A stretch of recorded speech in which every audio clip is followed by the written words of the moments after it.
Hello everybody, welcome to Resonance. We're going to be doing a playthrough of Pillars of Eternity. That's right, we're going to be doing an RPG where you can pause and slow down the action and plan your moves. It's going to be wicked. What is Pillars of Eternity? It's a party-based, real-time RPG with a fixed isometric user interface, like old school Baldur's Gate, which I love, full disclosure. Developer is Obsidian Entertainment. Paradox Interactive is the publisher, and the director is Josh Sawyer, who's quite cool, I believe.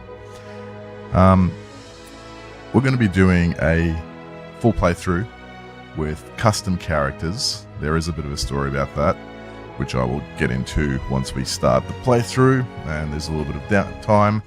Full disclosure also, we will be on Twitch streaming and hopefully recording these playthroughs to upload on YouTube as well on our channel. So let's not waste any time. This is one of my first streams as well, so please disregard or try and ignore any technical difficulties or glitches that we might experience. So here we go, we're going to start a new game. We're going to be playing on Path of the Damned because I have... Cutscene.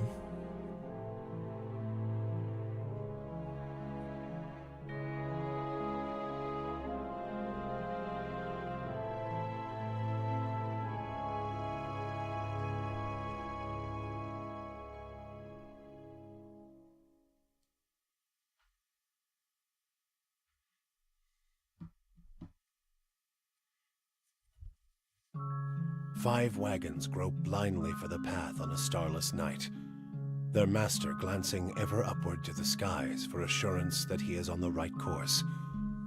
A dim lantern his only protection against the encroaching darkness. But the skies bring no comfort, shining no light, betraying no hint of what they know. The caravan carries travelers bound for the frontier hamlet of Gilded Vale, you among them, where a local lord has offered land and wealth to settlers from abroad looking for a fresh start. You have taken suddenly ill, sweating and shivering, and one of the other travelers signals for the caravan master to stop on your behalf. He pulls up just in time to avoid plowing into the trunk of a fallen tree that bars the way ahead. You will go no further tonight.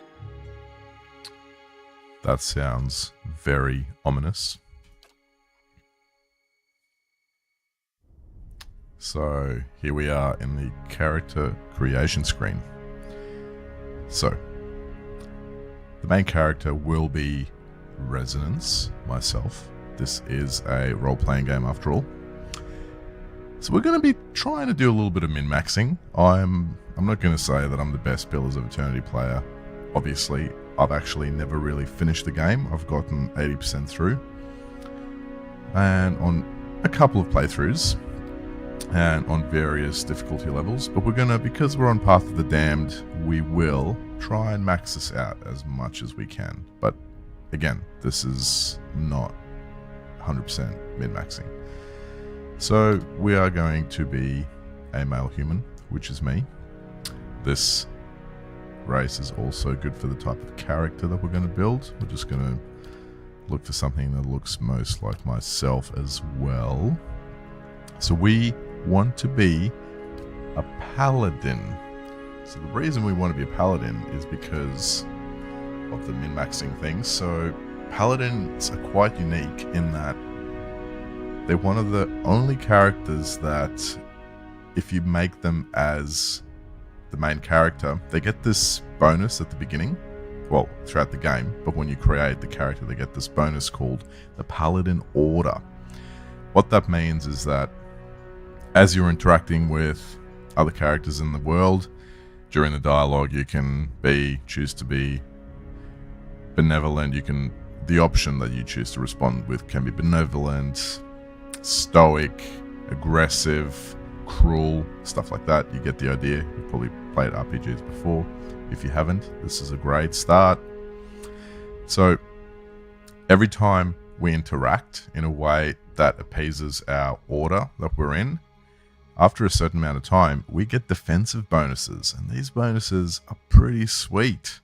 So if we created a paladin outside of our main character, then we wouldn't get this bonus, and we wouldn't be as good of a tank. So we're making a pally as our main character, and we're going to make it a tank, which is going to be sweet. So these are the Bleak Walkers. So we've got different paladin orders here. Bleak Walkers, their favored disposition, which is the response preference that they would prefer, naturally, is cruel and aggressive. I'm not going to choose that. I'm going to try and play this as naturally or as I would do it in real life as much as possible. So, passionate, clever. And there's also a disfavored disposition. So if you do the disfavored disposition, you will lose some of those bonuses. Let me just check and see if everything is working well from a technical point of view here. One moment. Apologies. So, if we just check this, should be going all right. Yeah. Okay. Excellent. Oh, there's going to be a little bit of an echo there for a second, but never mind that. Okay, we're back. So, we don't want to be the Dracosi. Oh, well, passionate, clever. That's kind of cool. Gold Pack Knights. Stoic, rational. I like rational. Stoic is probably neither here or there. Benevolent, passionate. Yeah, I like that. I like to do the right thing most of the time, as much as I believe that I can. And honest and diplomatic. Diplomatic I like. Honest, yeah, I'm an honest kind of guy. But I like benevolent and passionate. Oh, I also dislike deceptive and cruel, so there you go. Yeah, benevolent and passionate and deceptive and cruel dispositions. Disfavored. I like that. We're going to be the king, the kind wayfarers. Yeah, that sounds like Resonance, even though we're a metal band. Metalheads are generally nice people. Flames, generally. There are generally nice people everywhere. Predominantly, metalheads are actually quite sweet and not as aggressive and scary as we look. So we're going to choose our our first ability here for our paladin. Choice of Flames of Devotion, which is kind of an aggressive style of attack. You get to use it twice per encounter. So this game has some of the best mechanics for an RPG that I have ever seen, in my opinion.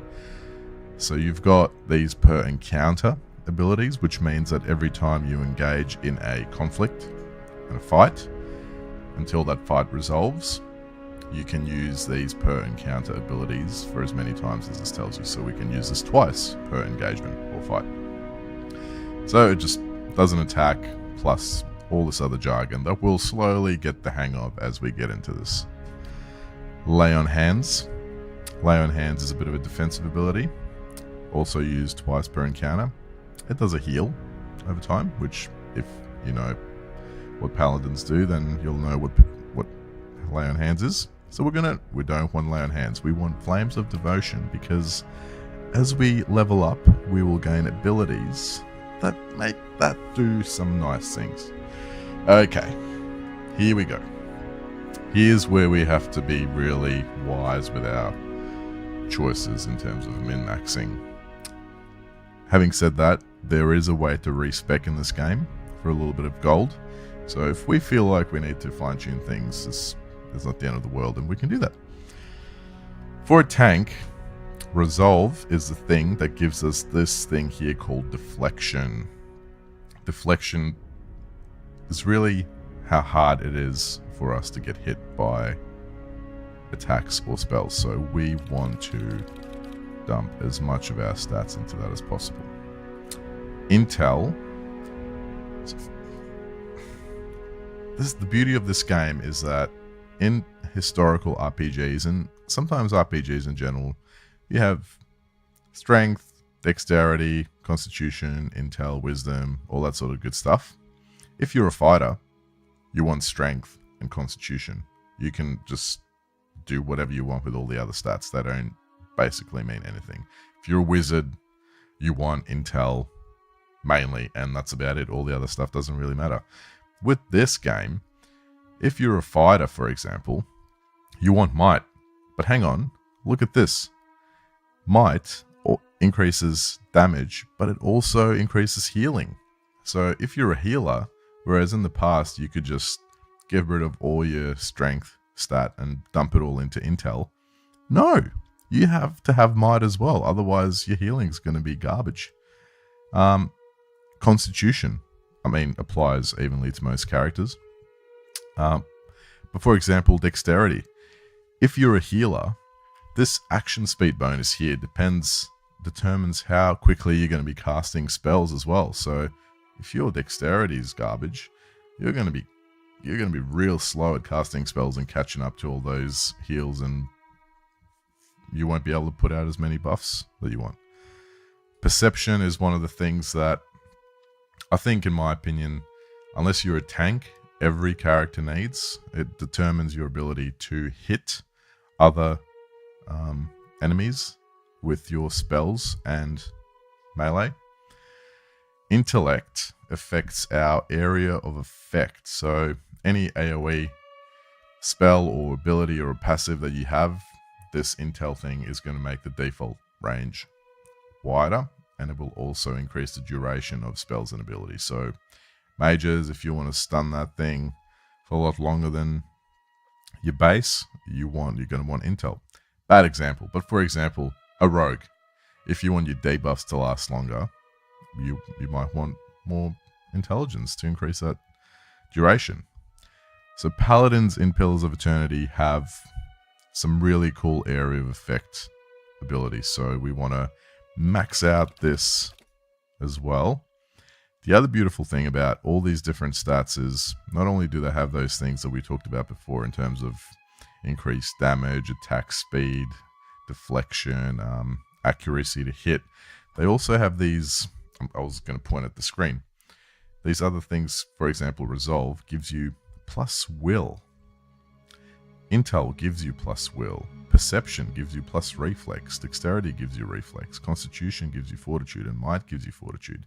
These things are defense buffs on our characters.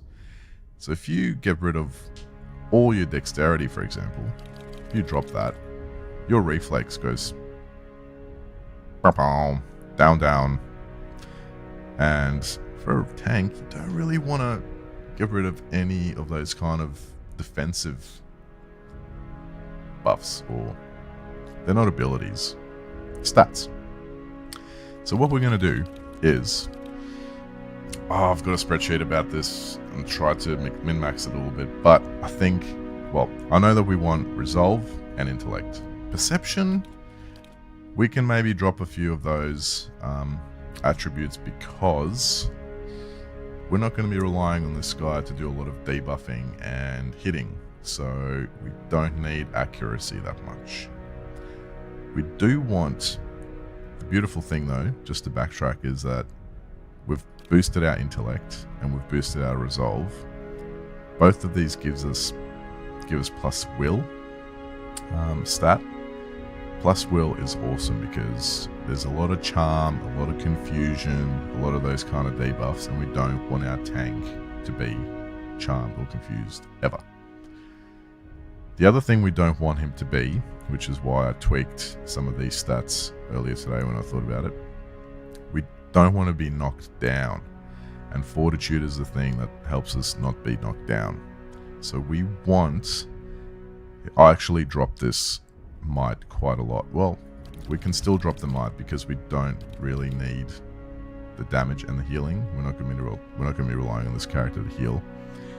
We want, so to offset this fortitude loss here, I'm going to bump up constitution. So we're going to be breaking even. So we've lost my 8 fortitude here, but we're going to gain 8 here. Dexterity. Oh, what do I want on here?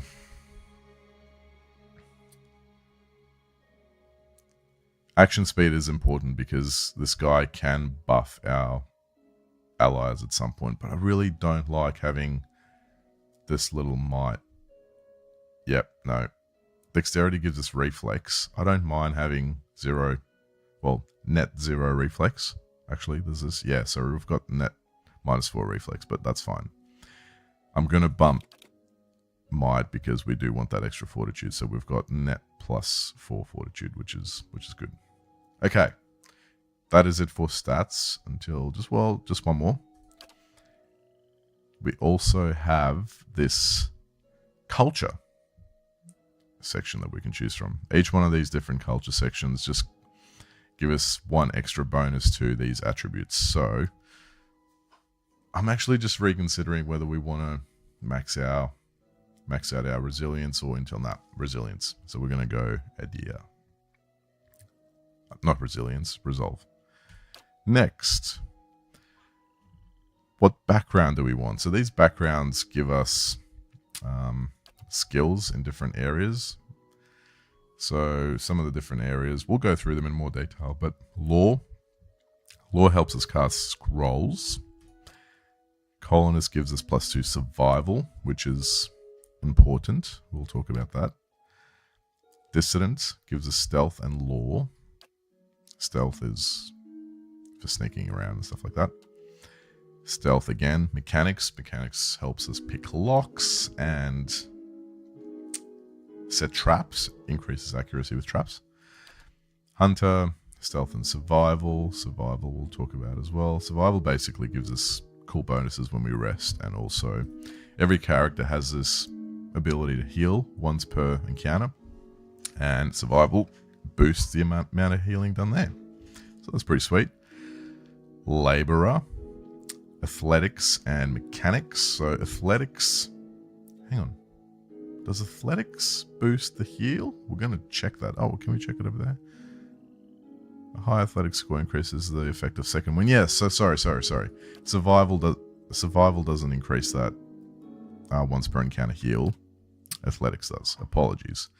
Athletics also determines how quickly a character gets tired. We're going to talk about that mechanic as well. Mechanics as well. Mercenary is athletics and lore. Merchant is lore and mechanics. Clergyman is 2+ lore. Slave is athletics and survival. In the early game, I want athletics and survival, so we will choose slave. Excellent. Appearance. We're not going to play around with that too much. I am quite pale. Yes. We'll go with that. Primary color. We'll go with resonance. Whoa, oh, that's too much. I mean, what's subtle? Where does this put it? So if we go black here and purple, how does this look? What does it look like? We swap it around. Swap it around. Skibbity-doo-da-day. Yeah, we want the color to be in the center. My hair is pretty dark brown. I looked at the camera to see what my hair looks like. Yeah, that's alright. Facial hair. I do have a little bit. Too much. Oh. I'm not a dwarf. Excuse me? Okay, we'll go with just a bit of 2-day growth. Head. Ah, I see. Blue eyes. That looks too young. Yeah, that looks like me. I'm a little bit chubby. Hair. Oh, no. I think it's one of the earlier ones. Just want a normal hairstyle. We're going to be wearing a helmet anyway, so it's not too bad. Oh, hello. Let's just go with that. Kind of looks like me. Whoa, that is some serious kind of... Come on, just give me a normal hairdo. We're just going to end up with what we started with. No, don't want that. Don't want that. Yep. Let's go. Portrait. We will create custom portraits of all of our characters, which will represent some real life frames of mine. I'm not going to go into that yet because there's a story to it. We're going to be pretty smooth. Yeah. Now I am the leader Oh, of that's the scary. group. Benevolent? Quietly now. Oh, I'm so genteel. Follow me. Follow me. I am stoic in real life. I do a lot of grunting and just being relatively quiet most of the time. Let's go! Oh yeah. Steady Now let's go does it. stoic. Let's go stoic. Resonance. That is us. And we shall accept this and be done with it. I believe this is a cutscene.